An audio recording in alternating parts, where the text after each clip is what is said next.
자, 이어서 이슈 플로우 넘어가 보겠습니다. 시장이 물밑에선 굉장히 빠르게 움직인다라고 방금 전에 들으셨는데요. 어떠한 이슈에 따라서 움직이는지 체크해 보도록 하겠습니다. 자, 오늘 토마토 투자클럽의 김진환 전문가 그리고 퍼스트 프라임 리서치의 손여로 팀장 자리해 주셨습니다. 두 분 안녕하십니까? 안녕하십니까? 네. 자, 오늘도 세 가지 이슈를 다뤄보겠습니다. 공개해 주시죠. 자, 전력기기가 있고요. 어제도 좋았었는데요. 자, 그리고 거기에 비트코인 어디까지 갈까요? 그리고 마지막으로 심각해지고 있는 의료 대란입니다. 자, 첫 번째는 전력기기와 관련해서 알아보도록 하겠습니다. 자, 전문가님 한 줄 평 주시면요. 네, AI의 후속 테마다 그래서 초호황이 상당 기간 지속될 것이다라고 말씀드립니다. 네, 단기가 아니라 상당 기간이라고 좀 말씀을 해주셨습니다. 자, 팀장님은요. 네, 실적은 주가를 배신하지 않는다라고 지어봤습니다. 네, 자 결국에는 또 안전하게 검증이 또 되는지 부분도 체크를 해봐야 될 것 같습니다. 자, 전문가님 상당 기간 지속된다 이렇게 말씀해 주셨네요. 네, 우선은 뭐 북미 지역을 중심으로 해서 뭐 전력기기 수요가 늘고 있다라는 어떤 이유로 지난 뭐 연말부터인가요? 거의 연중부터. 작년 뭐 여름 정도부터 계속해서 현대일렉트릭은 상승한 어떤 기억이 납니다. 그런데 지속적으로 뭐 올해 지금까지도 지속 상승해주고 있거든요. 근데 네. 이것이 결론적으로는 북미 지역의 전력기기 수요 그 확대 이것인데 이것만이 아니라 이제 중동에서도 이제 플랜트 설비 증설 이슈가 좀 있습니다. 그리고 이제 유럽이 재생에너지 투자를 좀 많이 하는데 네. 여기 투자 확대가 되다 보니까 이제 시장 상황이 전압기, 전력기기 쪽으로 뭐 상당히 전개되고 있는 그런 상황이거든요. 그래서 지금 현대일렉트릭 같은 경우에는 2021년에 3억 9천만 달러의 어떤 연간 수주 금액이었는데 네. 이것이 17억 8천만 달러가 됐습니다. 그러니까 거의 4배 정도 지금 되는 거거든요. 그래서 지금 이 정도의 주가 상승이 뭐 납득이 갈 만한 수준이라고 보고 있습니다. 그리고 네. 이제 HD 현대일렉트릭이 너무 이제 잘 팔리다 보니까 가격 결정권을 이제 쥐고 있습니다. 그래서 영업이익률 같은 경우에도 추정치가 10.5였는데 12.3%로 이제 증가를 좀 하고 있어요. 이런 부분들이 있기 때문에 올해 영업 추정치가 4,030억 원으로 해서 작년 대비 21.3% 늘어난다고 합니다. 그래서 이 부분이 지금 주가에 지금 반영되고 있습니다. 그래서 뭐 지금 경고 종목으로 좀 이렇게 지정되다 보니까 오늘은 그래서 좀 움직임이 좀 덜하고 대신에 좀 LS 일렉트릭 같은 그런 종목들이 이제 후발로 좀 올라오는 모습이거든요. 그리고 이제 뭐 재룡 전기 같은 경우에는 뭐 어젠가 그죠? 상당히 뭐 강세였는데 뭐 재룡 전기 같은 경우에도 지금 보니까 영업이익이 뭐 지난해 702억 원이었습니다. 그래서 네. 보니까 영업이익이 거의 3배 정도 증가한 수준이더라고요. 그렇군요. 전년 대비해서. 네. 그래서 뭐 이런 주가 상승이 역시나 그 숫자로 증명이 되는 부분이 있기 때문이다라고 보시면 될 것 같습니다.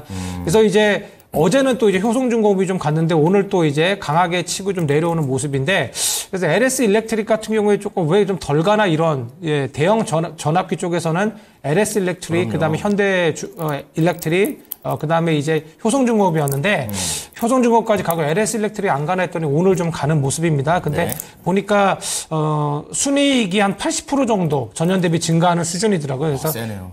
그 다른 그 두 개의 대형주보다는 영업이익 증가율이 조금 떨어지기 때문에 주가가 좀 부진했던 것 같은데 네. 그래서 만약에 후발로 좀 보신다면 LS 일렉트릭 정도 다시 뭐 지속적으로 이제 전압기 섹터가 간다면 이쪽에 아직 조금 덜 갔다고 보거든요. 그래서 LS 일렉트릭 정도 보시는 게 어떨까 합니다. 그러니까 전문가님이 보시기에는 이미 가던 종목이 또 가는 게 아니라 후발 네. 쪽에다 포인트를 맞추는 게 좋다는 거죠? 네, 맞아요. 그리고 또 이제 제가 빼먹었는데 인공지능도 이제 관련 투자가 증가하다 그쵸. 보니까 네. 전력 소비가 데이터 센터가 소비가 엄청나거든요. 많아지죠. 네, 그래서 그런 부분까지도 있기 때문에 네. 그래서 저는 그래서 AI 후속 테마가 아닌가 이렇게 적었습니다. 네, 오랜만에 전력기기 얘기하셨지만 결국에 또다시 AI 반도체로 갑니다. 자, 이번에 팀장님께서는 실적과 관련해서 포인트를 잡아주셨어요. 좀 들어보겠습니다. 네, 확실히 전력기기, 전력설비 하면은 작년 상반기에 굉장히 뜨거웠던 섹터입니다. 그렇죠. 그다음에 2023년 하반기에 이제 실적이 좀 갈렸다라고 판단. 그러니까 못한 기업은 없는데 상대적으로 더 잘한 기업이 있었다. 그래서 우리가 이제 작년 상반기에는 뭐 미국이나 유럽 등의 뭐 전력 설비 노후화된 전력 설비를 교체했다는 뉴스가 나오면서 네. 기대감이 상승을 했죠. 그다음에 HD 현대일렉트릭 굉장한 실적을 보여줬고요.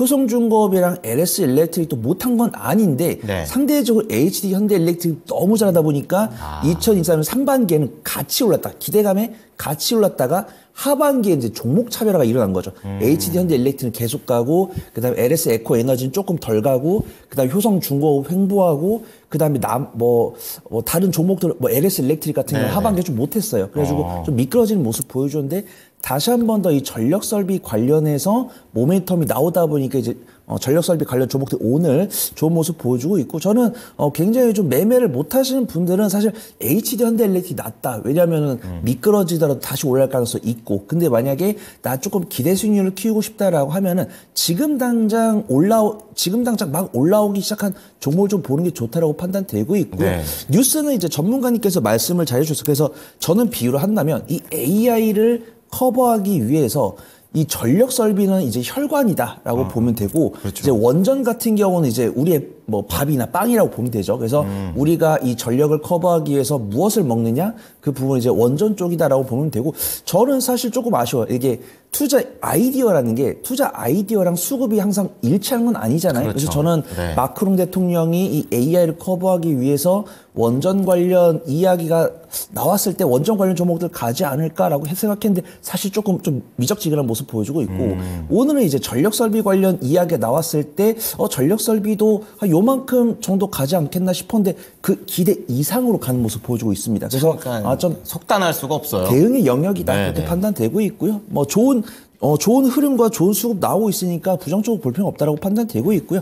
매매를 못 하신 분들은 HD 현대 일렉트릭이나 효성중공업이 또 약간 좀 재밌는, 약간 회사 분사 관련 뉴스가 나왔으니까 조금 재밌는 모멘텀이 있을 것 같다라고 판단되고 있고요. 네. 매매를 못 하신 분들은 뭐 LS 일렉트릭이나 LS 에코에너지, LS 마린 솔루션즈 좀 바닥에 있다가 올라온 종목들 좀 위주로 보시는 게 안전할 것 같다. 좀 말씀을 드리도록 하겠습니다. 네.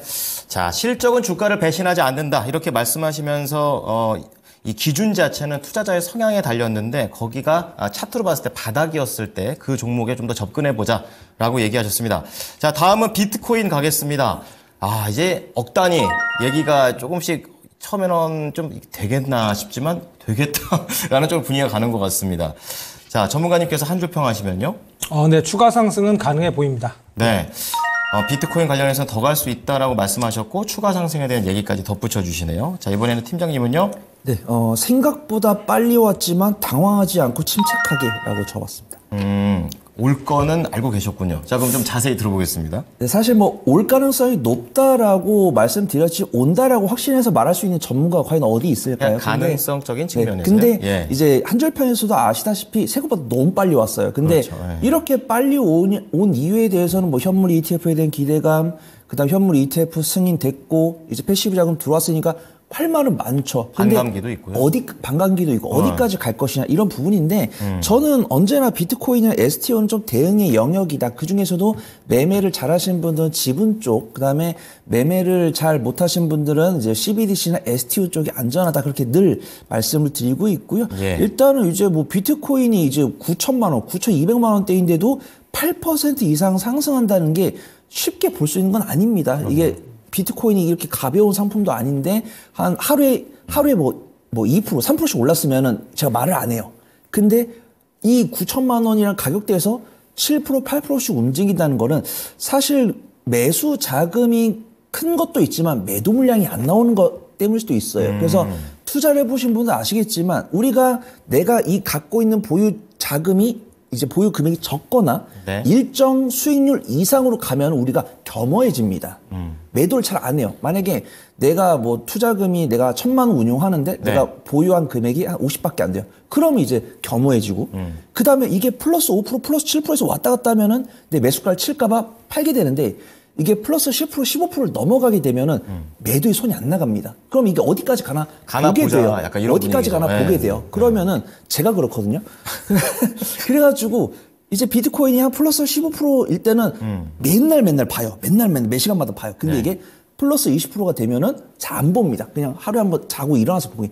그러니까 이런 게 이제 투자자들 심리에 걸려 있다고 판단되고 있고 예전에 비트코인이 8천만 원 넘어갔을 때 이 호기롭게 1억을 부으셨던 분들이 안 나오더라고요. 그러니까 이 긍정적인 전망을 내놓는 뉴스가 요 정도 됐으면은 너도 나도 이야기할 우리가 아는 뭐 나무 언니 같은 분들 그런 분들 약간 좀 얼마 간다 이런 허세를 부릴 때가 됐는데 정확히 그 허세를 부리셨던 분들이 손절하셨거든요, 비트코인을. 네. 근데 그런 분들이 이제 안 나오고 계시더라고요. 근데 뉴스를 찾아보면은 뭐 2억 원 간다라는 뉴스 나와 있고 고점 대비 마이너스 33% 밀린다 이런 뉴스 나와 있는데 일단은 그런 것들은 어떻게 나올지는 나중에 보고 결정하시면 되시고 일단 수급 좋고 추이 좋으니까 매매 가능하다. 그다음에 저번 한 줄 평이 외국인이 관심을 두고 있다라고 말씀드렸어요. 네, 그래서 맞아요. 우리기술 투자나 다른 STO 관련 종목들 보면은 수급이 너무 좋습니다. 외국인과 기관들 꾸준히 들어오고 있어요. 근데 제가 이런 말씀을 드리는 게 무서운 이유가 변동성이 강한 섹터이기 때문이죠. 제가 이렇게 긍정적으로 말씀드린다고 해서 큰 비중을 실으시면 안 되시고 언제나 매매 관점을 조금씩 분할 매수 하셔가지고 네. 재밌는 수익 가져가 보시면 좋을 것 같고요. 종목은요? 매매 잘하신 분들 우리기술 투자 지켜보시면 좋을 것 같고 매매 못하신 분들은 K옥션이나 서울옥션 그다음에 한국정보인증이랑 하나금융지주 이쪽이 안전해 보인다. 이쪽 말씀을 드리도록 하겠습니다. 네, 자 비트코인의 1억과 관련해서 현실이 되는지와 되는 부분들 연결하고 있습니다. 자 이번에는 전문가님께서는 여기에서 추가 상승이 더 된다라는 관점이신데요. 어떻게 볼까요? 네, 근데 뭐 제가 좀 기사의 어떤 그 헤드라인을 좀 준비를 좀 했는데요. 네. 우선은 비트코인이 1억 돌파하고 이제 우리기술 투자 뭐 10% 급등했다 뭐 이런 헤드라인도 봤었고요. 근데 지금 하나 제가 보이는 게 딸 엄마도 사볼까 이런. 그러니까 우리가 차별을 하려는 건 아니지만 사실 이게 이 부분은 그렇게 좋은 시그널은 아니거든요. 네, 이게 기사 제목이 눈에 들어왔거든요. 딸 엄마도 사볼까 비트코인 9,570만 원 돌파라는 그런 기사 제목이었는데 조금 이런 걸 보고 이제 시청자분들도 이거 못 가면 이거 안 사면은 이거 소외감 든다 해서 포모가 오지 않을까 뭐 이런 생각이 좀 하시는 분들 계실 겁니다. 예. 이럴 때 조금 이제 슬 조심해야 되지 않나 이런 생각이 좀 들긴 하거든요. 조심하자. 예. 네.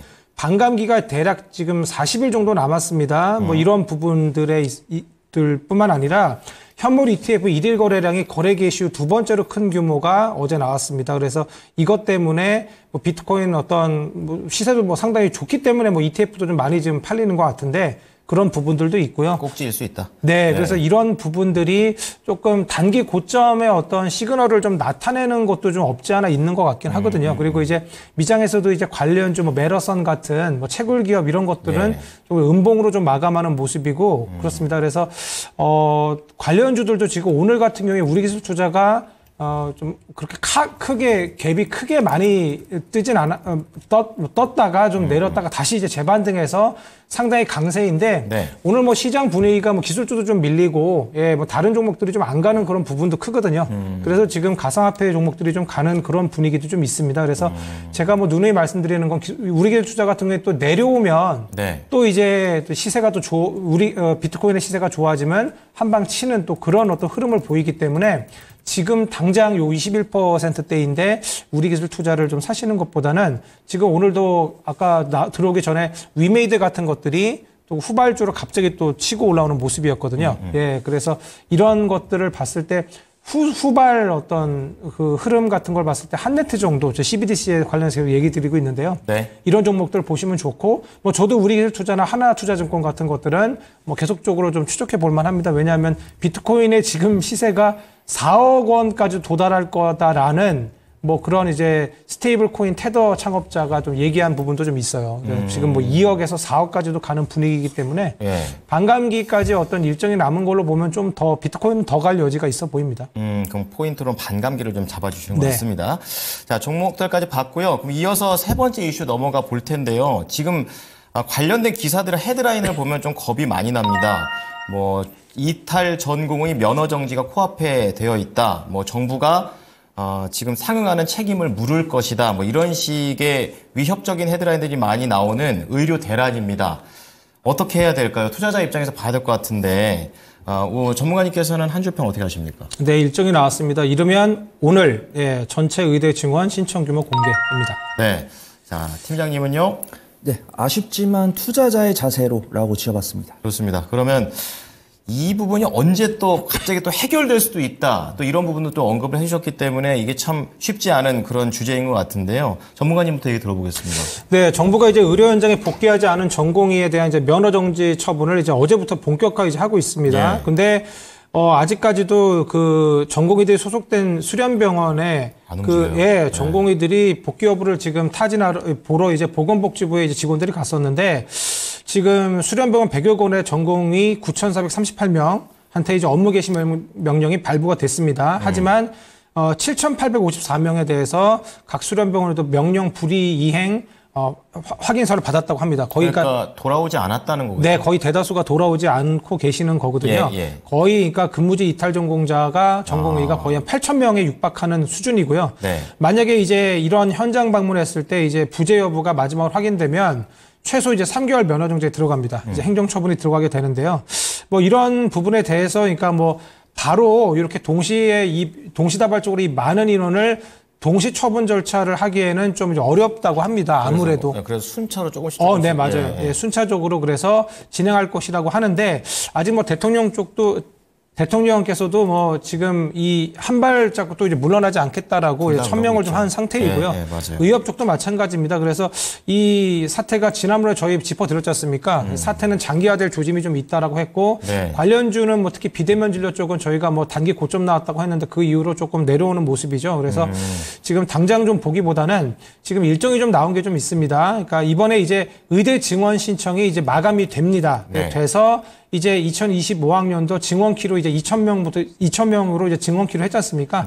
근데 여기에 이제 오늘 정도, 5일 아니면 내일 정도까지 요 정원 규모 이제 어느 정도까지 이제 지방대 포함해서 대학들이 어느 정도로 신청했는지가 이제 그 수요 집계가 나오거든요. 그러면 대학교들이 이제 정부의 의견을 따라서 의대 정원이 이제 늘어나는 게 중요한 거군요, 포인트가. 그렇죠. 그러니까 지금 안 할 수도 있지만.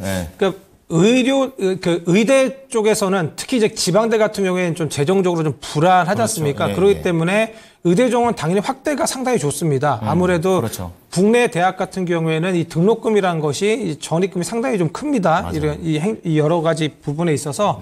그래서 당연히 상당히 큰 어떤 그 예산에 어떤 들어오는 것이기 때문에 등록금을 많이 좀 늘리기 위해서는 당연히 의대 정원을 확대해야 되고 이번 기회에 좀 많이 좀 신청을 해놔야지 그것이 100% 이렇게 증원을 받는 게 아니거든요. 그래서 최대한도로 증원 신청을 해놓는 겁니다. 그래서 그런 식으로 하게 되면 충분히 정부가 얘기한 2,000명 규모를 훨씬 더 넘을 거로 지금 보고 있거든요. 그래서 예전에 수요조사한 게 있습니다. 지난해 말 했는 게 있는데 40개 의대가 제출한 증원 규모가 보통 2,100에서 최대 2,847명 나왔는데 거뜬히 차겠네요. 네, 이번 조사 때도 비슷한 규모가 나올 거라고 합니다. 그러면 이제 이 얘기 예를 들어 2,800명이 나오면 어디에 힘을 실어주는 겁니까? 당연히 정부 쪽이죠. 네, 정부 쪽에 이제 훨씬 더 힘을 실어줄 수 있기 때문에 이 발표 관련해서 메가임드 같은 거 뭐 차트가 좀 괜찮거든요. 아무래도 메가임드 같은 경우에는 이런 의대 증원 확대 관련해서 수혜주로 좀 대장주로 IB 기명이 좀 있긴 했지만 좀 급등락이 좀 심하고. 한입도 하고요, 여기서. 네, 맞습니다. 그래서 IB 기명도 좀 그런 쪽이었는데, 그래서 만약에 보신다면, 좀 메가 MD 정도 한번 보시는 게 어떨까 합니다. 네. 자, 그럼 이번에 끝나지 않는 의료 대란과 관련해서 투자자의 자세로 임하자고 말씀해 주셨던 팀장님 얘기 좀 들어보도록 하겠습니다. 네, 사실 이 경제, 증권 쪽에서 근무하기 전까지 뉴스도 정치도 관심이 크게 없었습니다. 그러다가 이제 증권 쪽으로 오면서 이제 뉴스를 많이 봤는데 그 중에서 저는 이제 어떤 정책에 큰 관심은 없고 중립인데 이제 이미지가 있잖아요. 그래서 현재 여당 같은 경우는 어떻게 그렇게 좀 강압적인 이미지는 아니었는데 생각보다 엄청 강하게 나온 것 같습니다. 그래서 예전에도 한 2주 전인가 3주 전에 처음으로 이렇게 이 원격 의료나 뭐 의대 정원 이야기 나왔을 때 이렇게 길어지지는 않을 것 같다라고 이야기를 했었는데 아주 보기 좋게 틀렸습니다. 그래서 엄청나게 지금 그 여당에서 강하게 나오는 부분이고 지금 이제 전문가님께서 다 말씀해 주신 것처럼 이탈했던 의사들이 돌아오지 않고 있고 의대 증원 신청은 이제 거의 2,000명 돌파할 것이라고 판단되면서 이제 정부의 방침이 이제 힘이 실릴 것이라고 판단되면서 저는 사실 이런 경제 증시를 한 12년, 15년밖에 보지 않았지만 제가 이 짧은 경험을 했을 때는 제가 쉽게 보지 못했던 상황들이 펼쳐지고 있다. 근데 이런 거에 따라서 관련 종목들이 움직이지 않으면은 관심을 두지 않겠지만 수급들이 들어오고 있고 변동성이 나오고 있기 때문에 아쉬운 뉴스지만 관심 있게는 좀 봐야 된다 그렇게 판단을 하고 있고요. 일단 근데 종목들을 제가 권해드리기가 쉽지가 않습니다. 왜냐하면은 이제 흑자격도 많지가 않고요. 시가총액도 1,000억이 안 되기 때문에 권해드리기가 어려워요. 근데 딱 내가 나는 매매를 정말 못해 안전한 걸 원해라고 하시면은 흑자 기업이면서도 시가총액 1,000억 원이 넘는 거는 뭐 크레버스나 아니면 뭐 알서포트나 네네. 이런 종목들. 그 다음에 나는 매매 잘해. 나는 손 팀장 원망 안 해. 오로지 수급만으로라고 한다고 하면 저도 이제 전문가님 말씀하신 IB형 굉장히 좀 괜찮다라고 보고 있고요.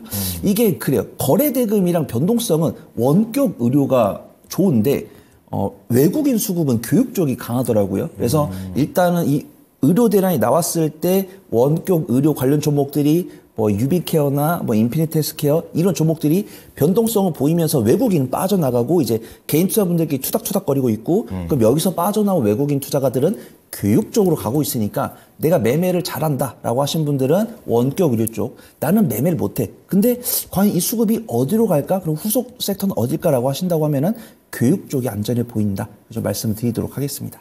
네. 자, 결국에 의료 대란과 관련해서는 또 반짝해서 또 물릴 수도 있는 그런 부분들이 있습니다. 그래서 시총과 실적 좀 보시면서 대응해 보셨으면 좋겠습니다. 자, 오늘도 두 분과 인사드리겠습니다. 고맙습니다. 감사합니다. 네, 지금까지 이슈 플로우였습니다.